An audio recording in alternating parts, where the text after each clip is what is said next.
계엄 해제 결의 직후에 대통령이 본인의 방, 집무실로 호출했습니까? 직후는 아니고 결심지를 다녀가셔서 그 장관님이 이제 무슨 회의인지 뭔지 모르겠는데 참가하시게 되는데 따라가자 그래서 간 적은 있습니다. 그때 정확한 시간이 기억나십니까? 대통령 방으로?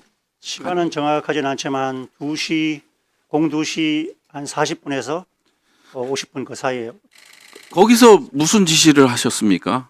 지시를 따르지 않고 올라갔는데 그 옆방에 문이 있는데 거기 들어가 있으라 그러셨고 들어가니까 여러분들이 앉아 계셨고 거기에서 병력들이 어떻게 했나 어떤 분인가 물어보셔서 안전한 곳에 또 말씀드렸고 조금 있으니까 다시 들어오라 그래서 들어갔는데 내려가서 철수시켜라 이렇게 말씀하셨습니다. 정확히 철수 지시는 몇 시였습니까? 시간은 제가 정확하지 않은데 한 2시 50분에서 3시 어간 사이일 것 같습니다. 3시. 예. 예. 새벽 3시요? 예, 예.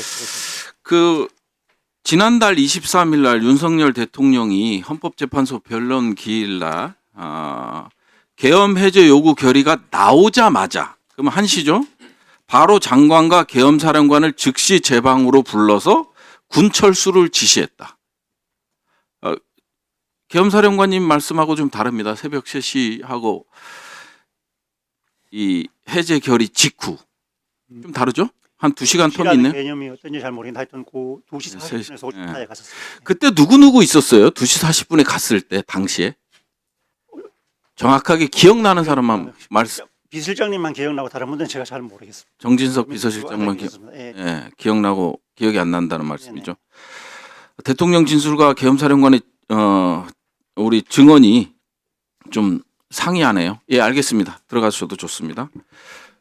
잘라주세요. 곽정군 전 사령관님. 예, 전 특수전사령관입니다.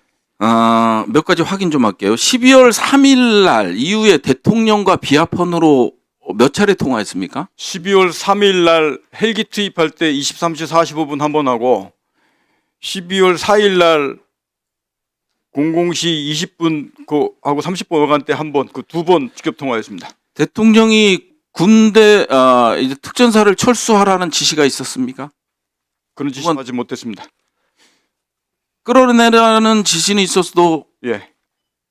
그게 두 번째 통화 내용이었습니다. 두 번째 통화 내용에서 00시 20분에 끌어내라는 지시가 있었고 군대를 철수하라는 지시는 따로 별도로 뭐 1시 이후에 없었습니까? 제가 받지 못했고 아까 말씀드렸듯이 자체적으로 판단하신 겁니까? 예, 김용현 장관한테 제가 철수하겠다고 말씀드리고 병력 임무 중지하고 철수시키기 시작한 겁니다. 그 다음에 이후에 통화하거나 대통령이 전화 온 적 있었습니까? 해제되고 나서?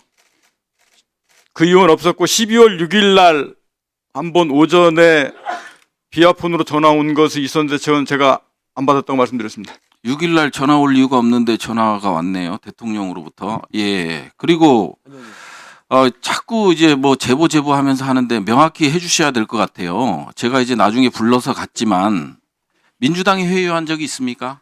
아닙니다. 예. 분명히 그 전에 오전에 박범계 의원님께서 저한테 대통령 2차 통화 내용을 말씀을 저한테 해달라고 여기에 지를 때 말씀하셨는데 제가 그때 차마 말씀을 못 드렸는데 점심 먹으면서 이 사항도 어찌됐든 간에 사실대로 가야 된다는 제 스스로 판단을 제가 했기 때문에 오후 국방위가 열리게 되면 제가 관련된 내용 다 말씀드리겠다라고 제가 그렇게 말씀드렸습니다. 알겠습니다. 인성환 제2차장님.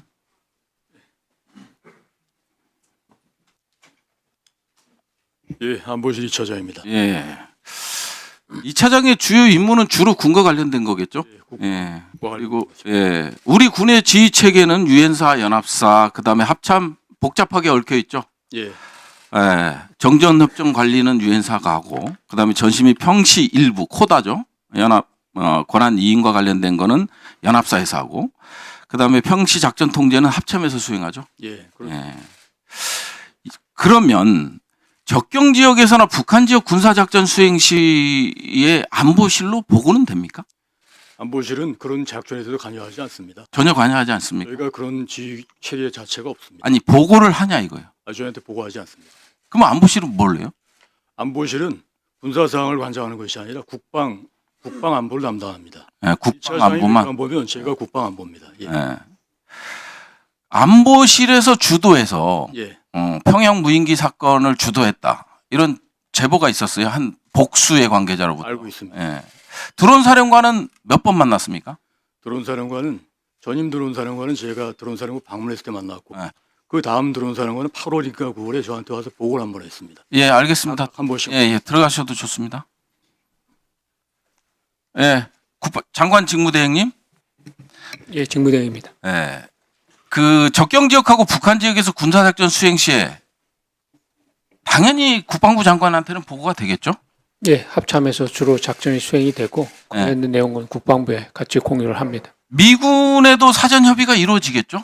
뭐 관련된 업무가 연합방위 작전이나 네. 또 협조를 해야 되는 것들은 공유가 됩니다. 예, 만일 북한에 무인기를 보내고 대북전단 같은 것을 군이 주도해서 보내면 우리 국방부뿐만 아니라 연합사에도 보고 및 통보가 돼야겠죠?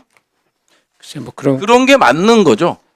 그런 과정상에 대해서 제가 뭐 답은 어려운데 여러 가지 뭐 작전이 수행이 되면 한미 간에 연합되고 공유되는 것이 맞습니다. 혹시 드론사에서 북한 작전 보고 받으셨습니까? 보고받은 적 없습니다. 국군 심리전단에서 북한 작전 보고 받은 적 있습니까? 보고받은 적 없습니다. 합참을 패싱하고 무인기, 대북정단, 제가 상상하기도 싫은 전력을 북한에 보낼 때 보고받은 적이 있습니까? 뭐 그런 사실 자체가 없기 때문에 네. 뭐 보고받은 사실이 없습니다. 작전 통제 권한이 있는 합참도 모르고 그다음에 정전협정 관리나 평시 일부 작전 통제권을 지닌 유엔사나 연합사도 모르게 소음도가 높은 작전 업무에 부적합한 전력을 북한에 보내면 합리적 의심을 북풍을 유도했다고 볼 수 있는 거 아닙니까? 지금 의원님 말씀하시는 무인기를 북한에 보냈다는 그 전제에 동의하지 않습니다. 그 부분에 대해서는 저희들이 확인해 드릴 수 없다는 명확한 입장을 말씀을 드렸고요.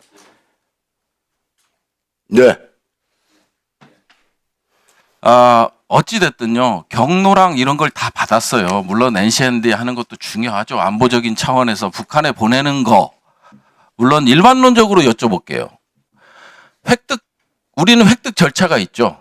예. 무기 체계 획득 절차, 전력 지원 체계 획득 절차, 신속 획득 절차가 있지 않습니까? 예, 맞습니다. 그거에 따라서 평가 기준이 다 있죠. 예, 그렇습니다. 그 평가 그 기준에 맞지 않으면 군사작전에 사용할 수 없죠. 예, 군사적 적합도 판정을 받아야 운영할 수 있습니다. 그러니까요. 그런 것들을 군사작전에 사용했다면 문제가 되는 건 맞죠. 무인기라고 특정하진 않습니다. 예. 적합도가 없는데 군사작전에 사용되는 경우는 없습니다.